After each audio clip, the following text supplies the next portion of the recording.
Don't worry, I got it. Apparently, I have the legs of a god. What's up, my guys, gals, and non-binary pals? I'm 2Bar Gone, your friendly neighborhood shaggy-haired gym rat.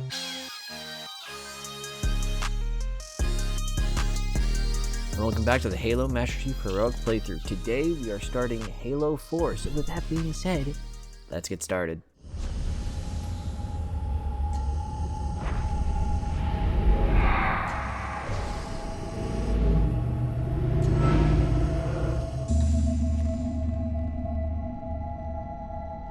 Tell me about the children.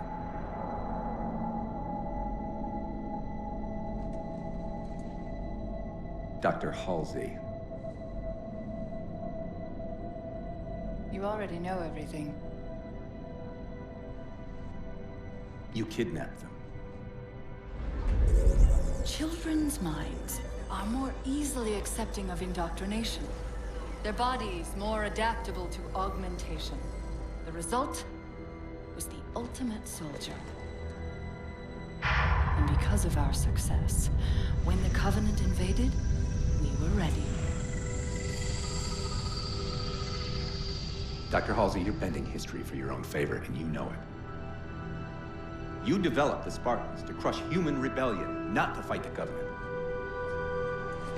When one human world after another fell, when my Spartans were all that stood between humanity and extinction, nobody was concerned about why they were originally built. So you feel in the end your choices were justified. My work saved the human race. Do you think the Spartans' lack of basic humanity helped? What are you after? The others before you were naval intelligence, but you're something else. Records show Spartans routinely exhibited mildly sociopathic tendencies, difficulty with socialization, The verbalization. records show efficient behavior operating in hazardous situations. I supplied the tools to maintain that efficiency. Do you believe the Master Chief succeeded because he was, at his core, broken? What does John have to do with this? You want to replace him? The Master Chief is dead. His file reads missing in action. Catherine. Spartans never die. Your mistake is seeing Spartans as military hardware. My Spartans are humanity's next step. Our destiny as a species. Do not underestimate them. But most of all, do not underestimate him.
Wake up, Chief.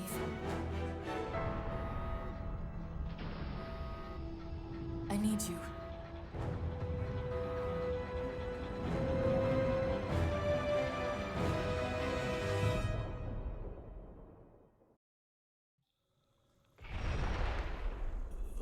Chief! Easy. You've been out for a while. Where are we? We're still adrift on the Dawn. Why did you wake me? Hang on. Bringing your systems online now.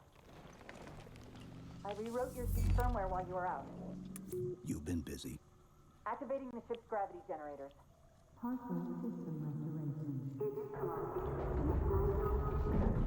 Chief, look up. You need to pull the manual release.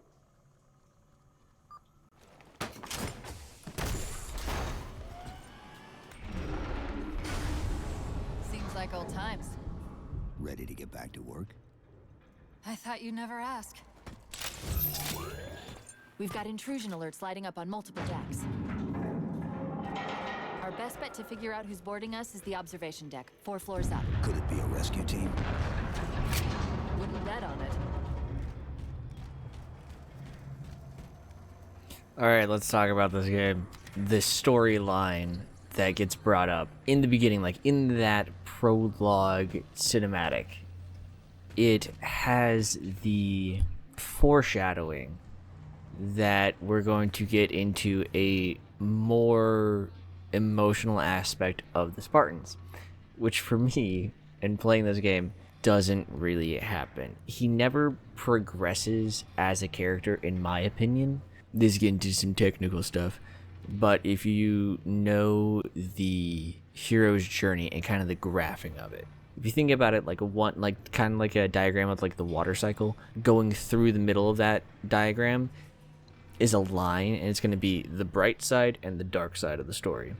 So in the bright side of the story, you're going to have status quo, then you're going to have call to action, denial of the call, acceptance of the call, and then beginning of the journey.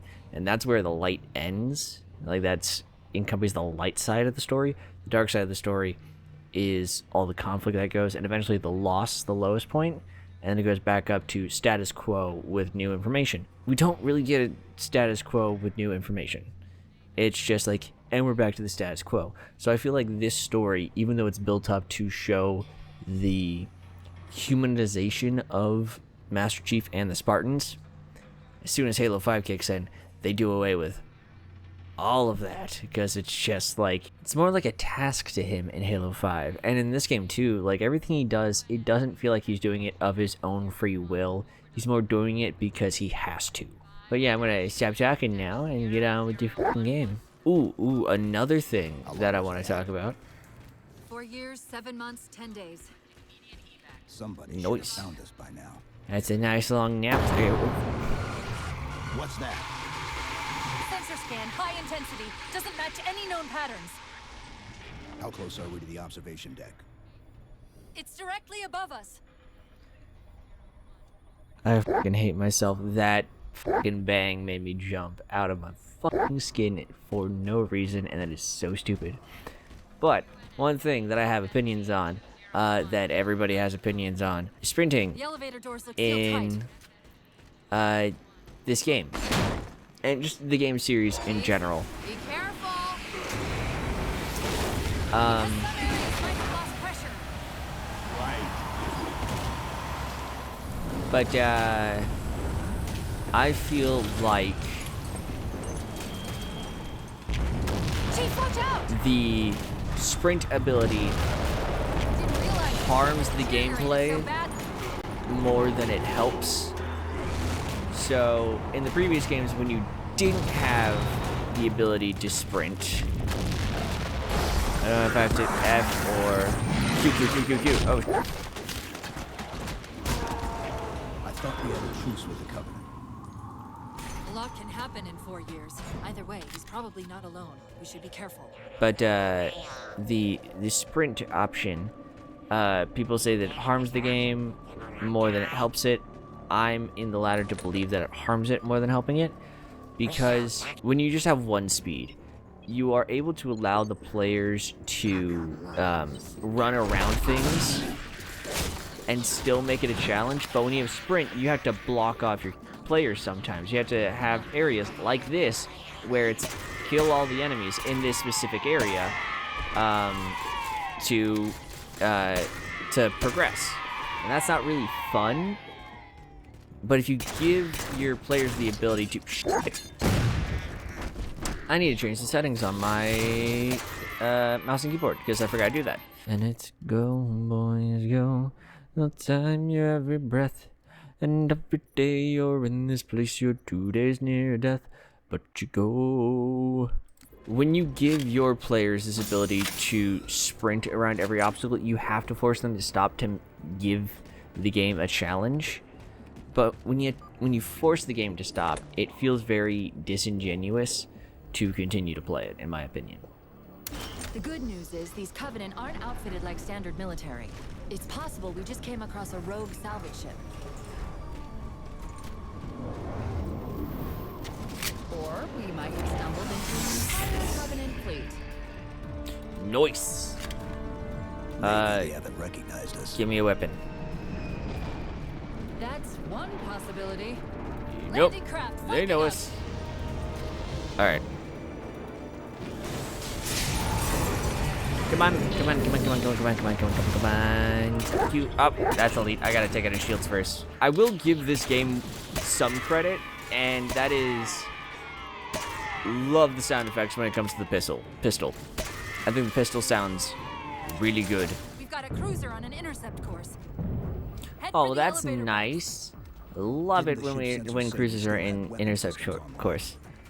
Intercept course. There we go. I can speak words. And yeah. Turn around. There we go.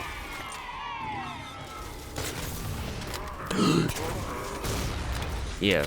Knuckle. Here's a friendo. There we go. There we go. Hey, no. Stay. Keep the grenades there.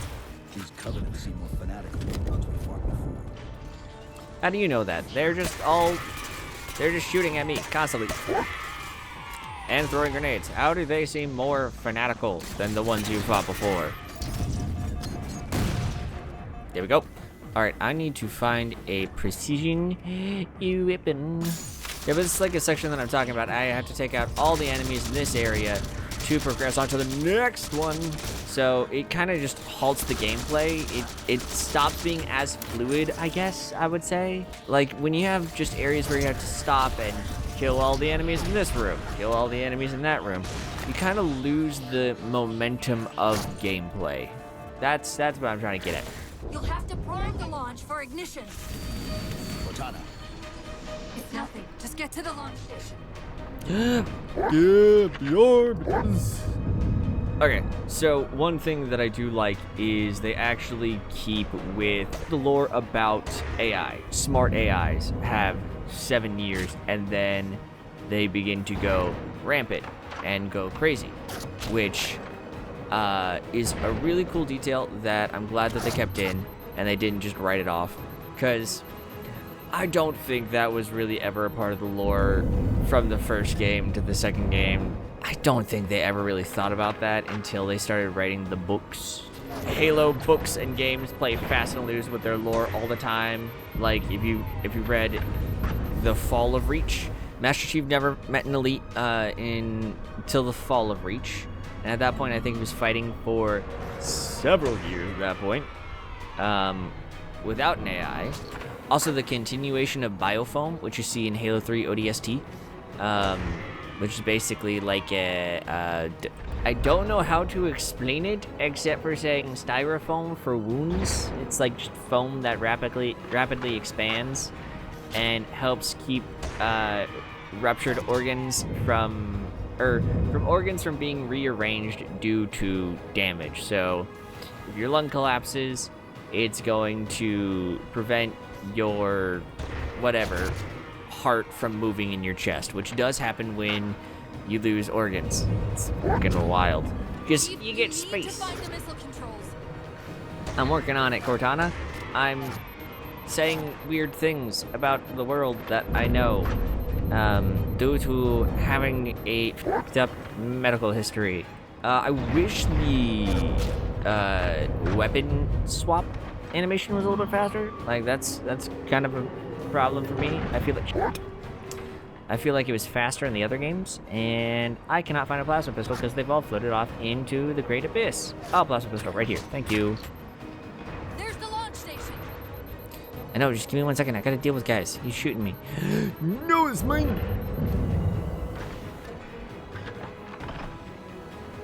Launch it. Launch initiated.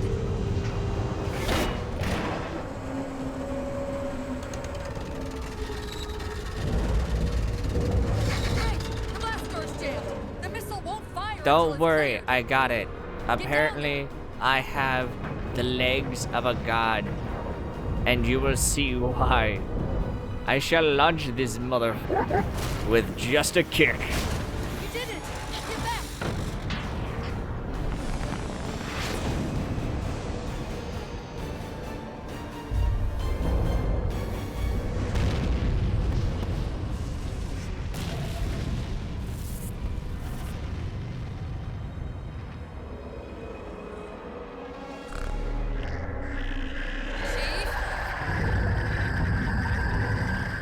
Covenant weren't the ones scanning us. So, now can we worry about the giant metal planet? Yes, now we shall It's using a run. gravity well. I feel like after dealing with the halos and the Ark, a giant metal planet isn't like the craziest thing we've seen in the world. All but one of the grav generators just went dark. Nice. Soon we're gonna be floating in space. And let's get knocked the fuck out.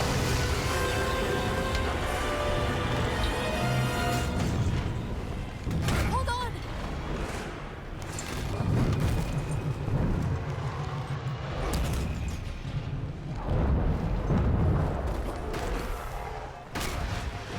We're caught in the gravity well. Can you track the escape pods? Negative. Look out!